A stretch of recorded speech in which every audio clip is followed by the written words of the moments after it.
मई के लिए और भी बढ़ाया गया लॉकडाउन। यह लॉकडाउन का तीसरा चरण है।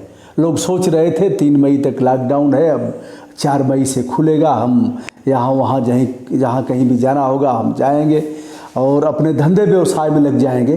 किंतु इस अदृश्य महामारी के प्रकोप को और भयंकर रूप से देखते हुए और उसे कम करने के लिए सरकार के पास एक ही तरीका था, लॉकडाउन को बढ़ाना। आज गृह मंत्रालय से जो खबर जारी हुई है उसके अनुसार 17 मई तक लॉकडाउन बढ़ाया गया है। किंतु प्रवासी श्रमिक इसके लिए तनिक भी चिंता न करें, वे अपने घर पहुंचेंगे। आज से 6 श्रमिक स्पेशल ट्रेनें चलाई गई हैं जो विभिन्न स्थानों से, और कहीं स्टॉपेज नहीं होगा।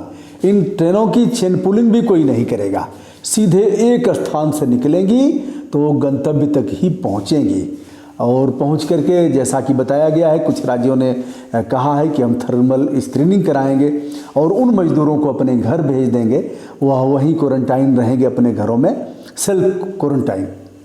और कुछ राज्यों ने मन बनाया है कि हम उन्हें क्वारंटाइन करेंगे, जो इस तरह के सेंटर बनाए गए हैं वहीं हम उनको 14 दिन तक रखेंगे, जैसा कि उत्तर प्रदेश ने भी कहा है।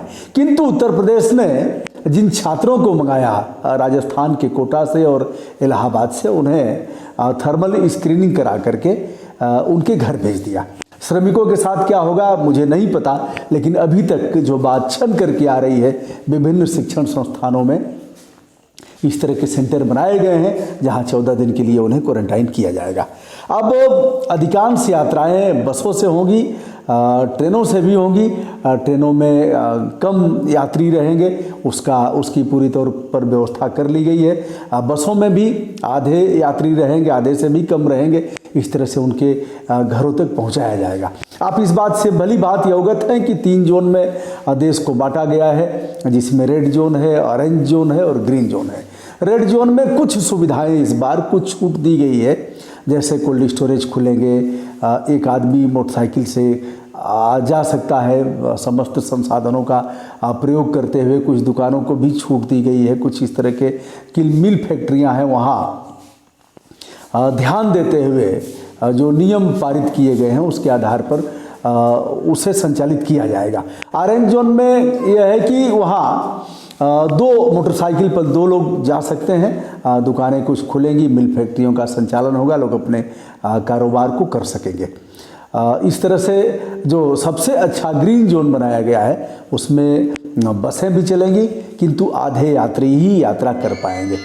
अब आप सभी को हम बताते चलें, इस परिप्रेक्ष्य में अभी कुछ देर पहले ही यह आदेश गृह मंत्रालय की तरफ से आया है और पूरे देश में यह चर्चाएं की जा रही हैं। शिक्षण संस्थान पूरी तौर पर बंद, चाहे जो भी जोन हो, रेड जोन हो, ऑरेंज जोन हो और ग्रीन जोन हो, कोई भी शिक्षण संस्थान नहीं खुलेगा। जिस तरह से कॉन्फ्रेंसिंग और ऑनलाइन पढ़ाई चल रही है वो होगी। मंदिर हो या मस्जिद, गिरजाघर हो या गुरुद्वारा, ये सभी बंद रहेंगे। कहीं कोई धार्मिक गतिविधियां संचालित नहीं होंगी, कोई भी राजनीतिक कार्यक्रम नहीं होगा। धरना, प्रदर्शन, घेराव, सत्याग्रह, सारे कुछ बंद। कहीं कोई इस तरह की राजनीतिक गतिविधियों का संचालन करने की छूट किसी को भी नहीं दी गई है।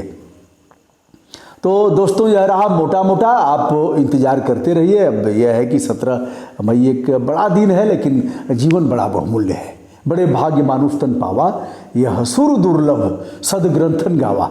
यह बड़े भाग्य से मनुष्य का जीवन मिला है और तमाम देशों ने लॉकडाउन बढ़ाया है। एक ही रास्ता है, लॉकडाउन। हम सोशल डिस्टेंसिंग का पालन करेंगे तो जीवन हमारा बचेगा। और इस वैश्विक महामारी से जो चढ़ करके हमारा गला घोंटता है, चाह करके भी हम कुछ नहीं कर पाते, इससे बचने का एक ही उपाय है। जैसा कहा गया है उसका हम पालन करेंगे। लोगों को अपने सजग रहेंगे, परिवार को बचाएंगे, परिवार को जागरूक करेंगे, मोहल्ला, गांव, शहर और फिर प्रदेश, देश के साथ हम पूरे विश्व की चिंता करेंगे। इस परिप्रेक्ष्य में अभी तक जो विदेश से आने वाले लोग हैं, अभी जैसे वहाँ जो दूतावास हैं वो रजिस्ट्रेशन कर रहे हैं। आगे क्या होगा मैं नहीं जानता, लेकिन फिलहाल ट्रेन जो श्रमिक ट्रेनें हैं वही चलेंगी और एरोप्लेन का भी संचालन बंद रहेगा। बसें ग्रीन जोन में चलेंगी। आगे जैसा होगा हम बताते रहेंगे। मैं हूं ब्रजभूषण दुबे, यूट्यूब चैनल ब्रजभूषण मार्कंडेय से आज लॉकडाउन बढ़ने के समाचार और श्रमिकों का हित प्रभावित नहीं होगा इसकी सूचना देते हुए विनम्र भाव से सभी दोस्तों को सादर नमस्कार।